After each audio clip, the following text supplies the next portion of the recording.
Good morning, everybody. Monday morning. What a weekend we've had.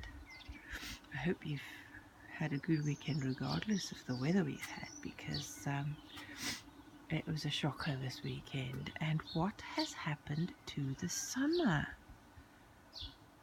Really? Look at it. And it's still very, very windy. It's calmed down slightly now from what it was even just a few minutes ago. But pots have been blown over. That tall pot with a patty pan fell over and I've just tied it in, but I don't have my microphone again, so I hope this is going to work in this wind. It was a shocker. It just makes me wonder what's happened to the summer. It's really been very autumnal, very windy, cold and rather wet. And to start with it wasn't much, but look at that. Almost full in just 2 days. So we've had a lot of rain. The slugs, because of it, have been like, demolishing my loofah. They're never going to get going.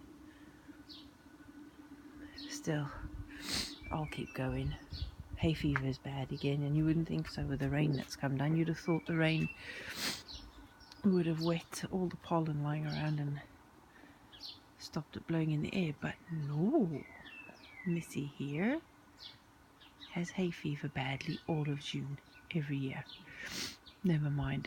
Enough of the whinging. Time to get on with the day and get on with the thought that I wanted to start this week with. As I said, I was contemplating and thinking about my zero waste journey, and as I walk through the house and as I go through my daily to-dos and thinking about the zero waste and what I could do to improve my journey to zero waste, and I'm thinking, I don't think we could ever go totally zero waste. I'll take a few examples just for one.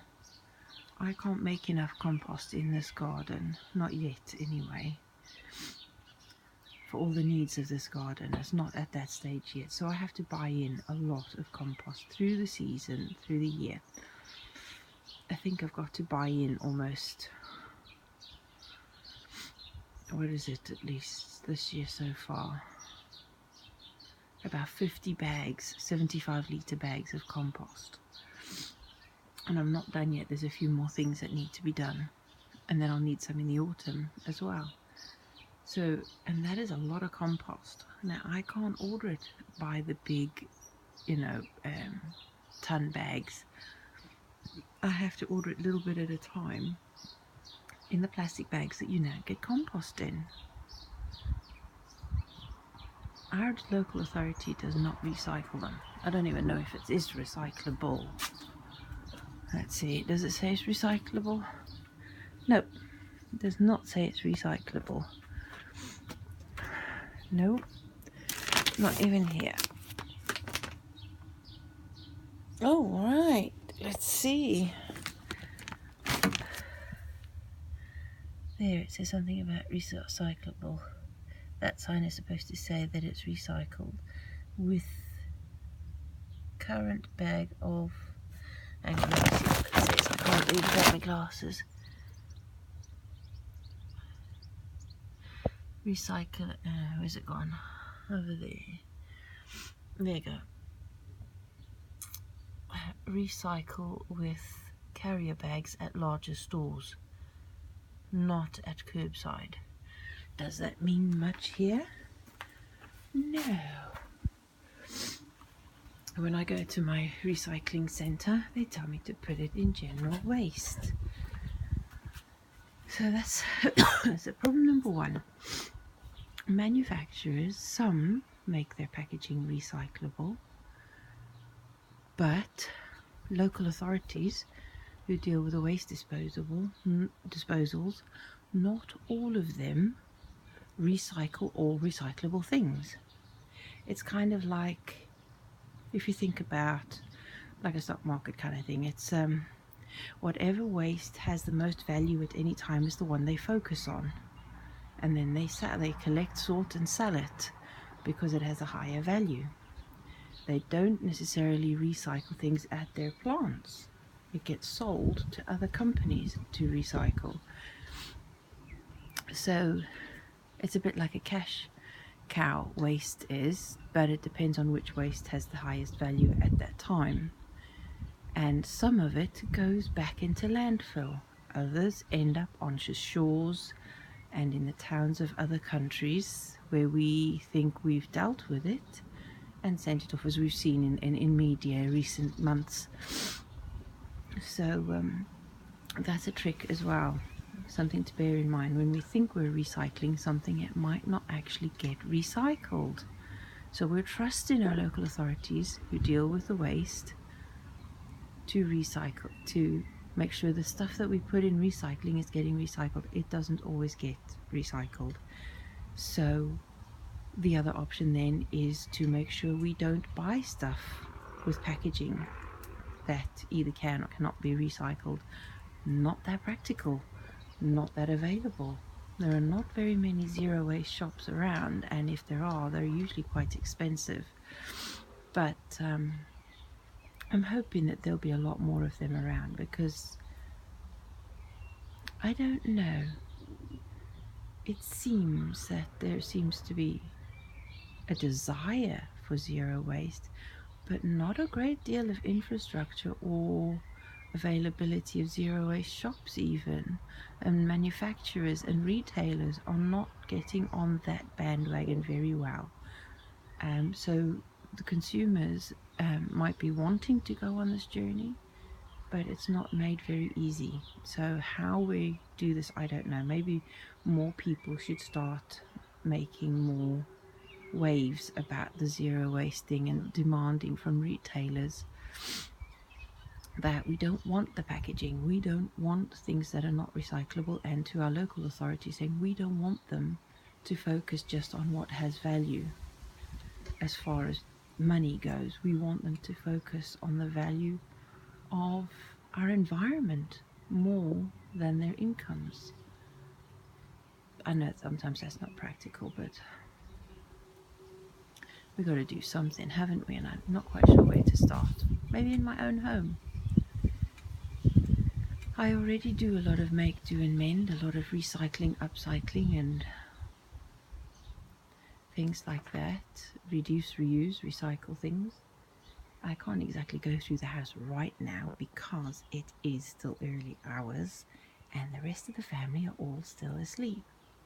So, but I have on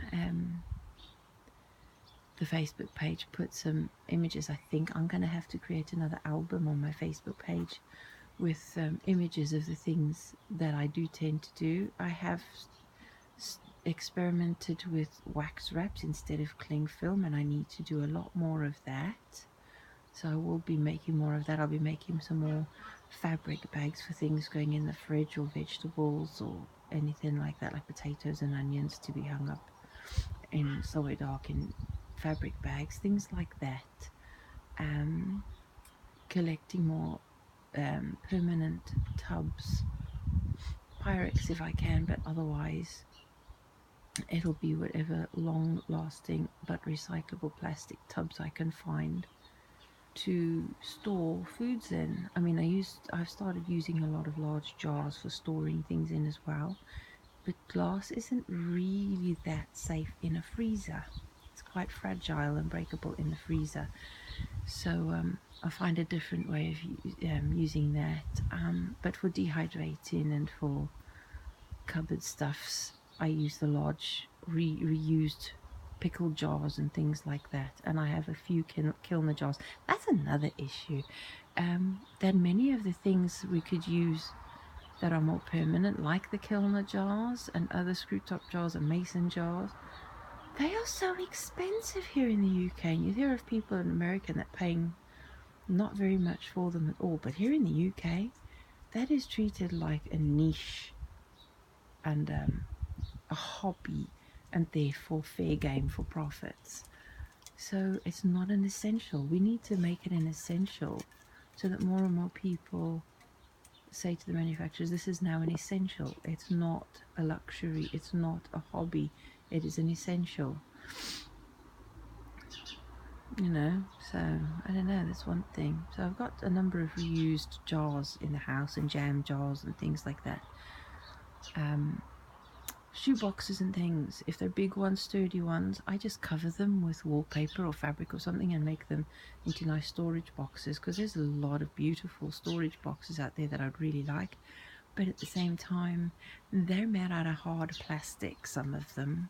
Some of them are woven reed and stuff like that, which might not have come from a country where people are paid properly.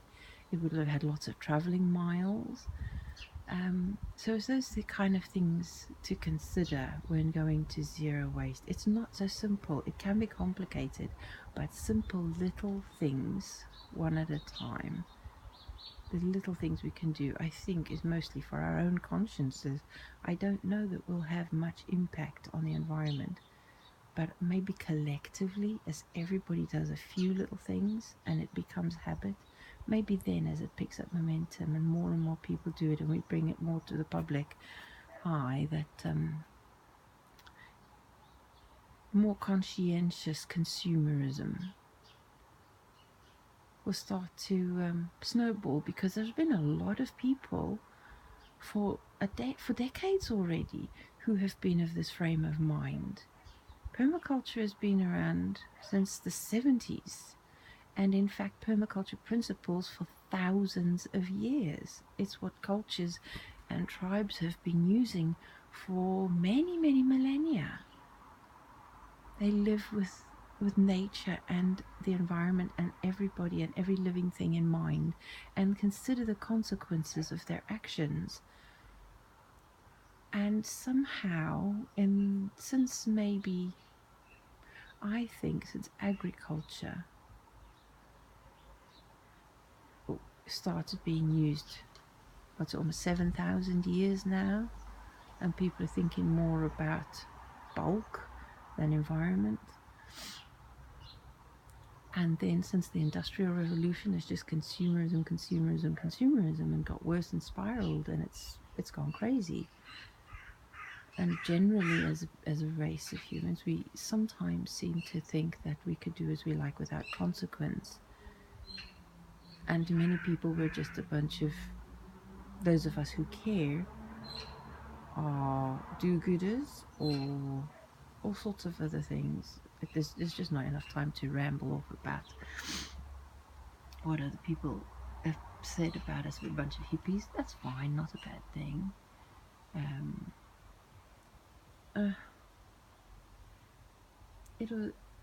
It's not that positive, and I want to be positive.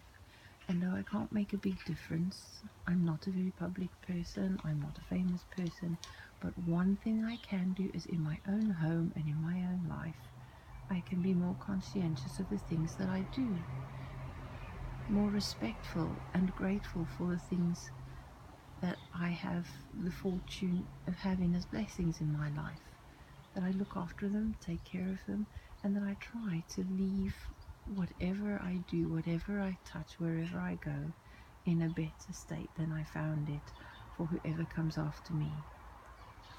There are a lot of things and a lot of principles.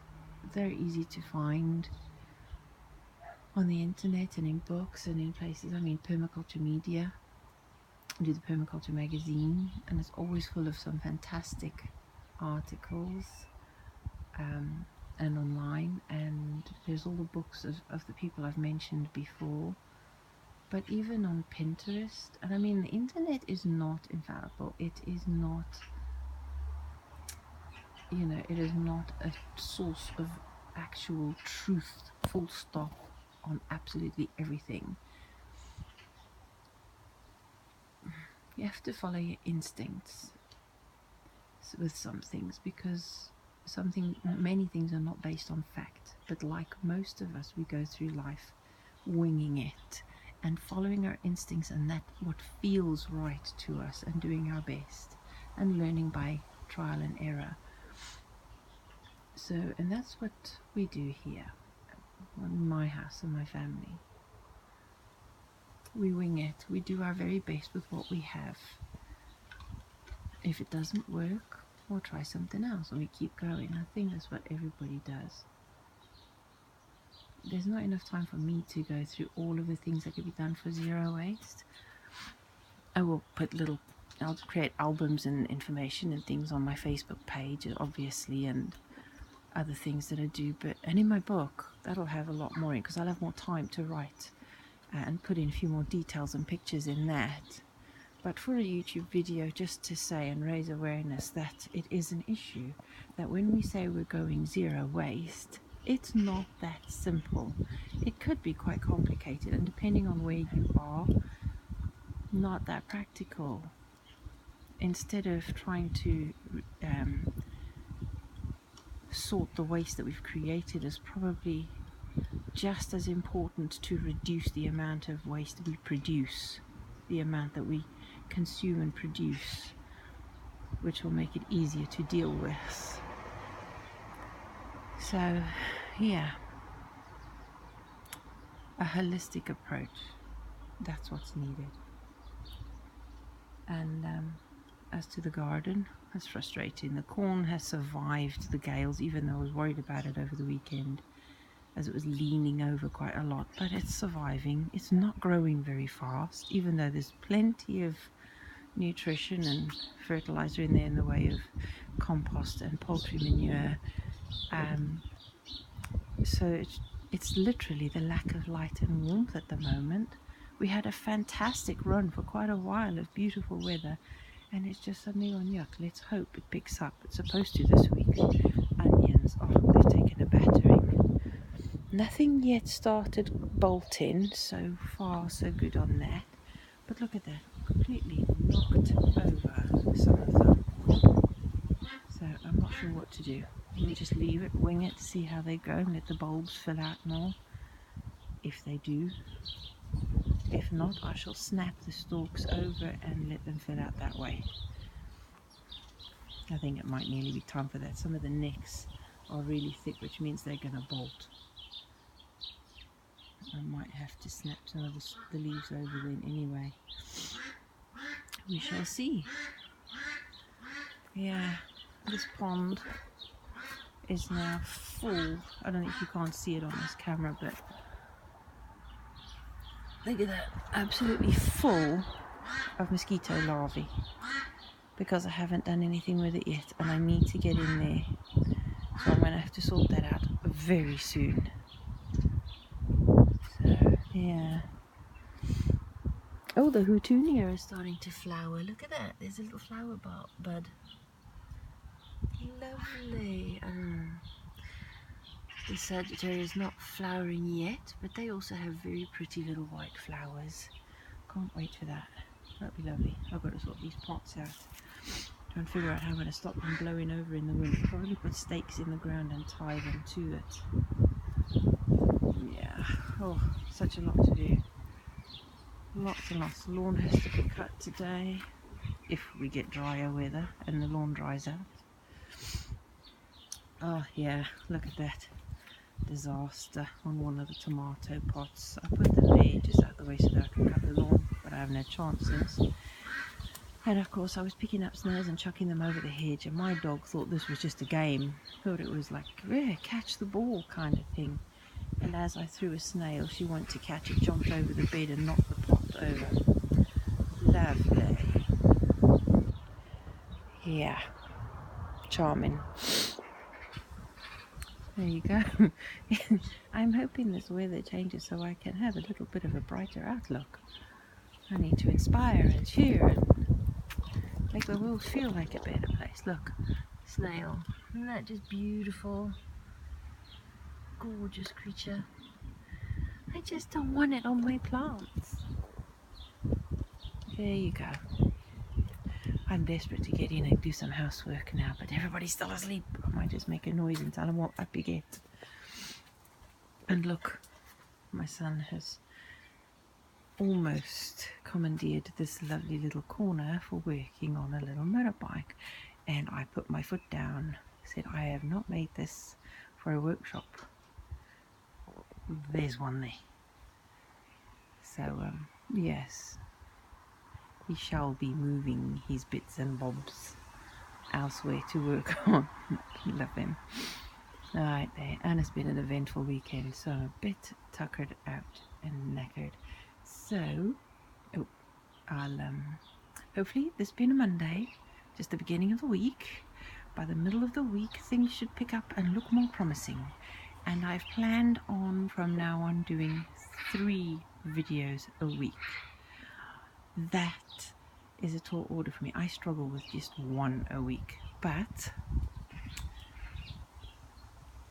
I've decided on doing 3, and in the next one I'll outline how I'm going to do that. I think Monday, Wednesday and Friday would be the most practical, so we'll see how we go with that, and I'll speak to you all soon.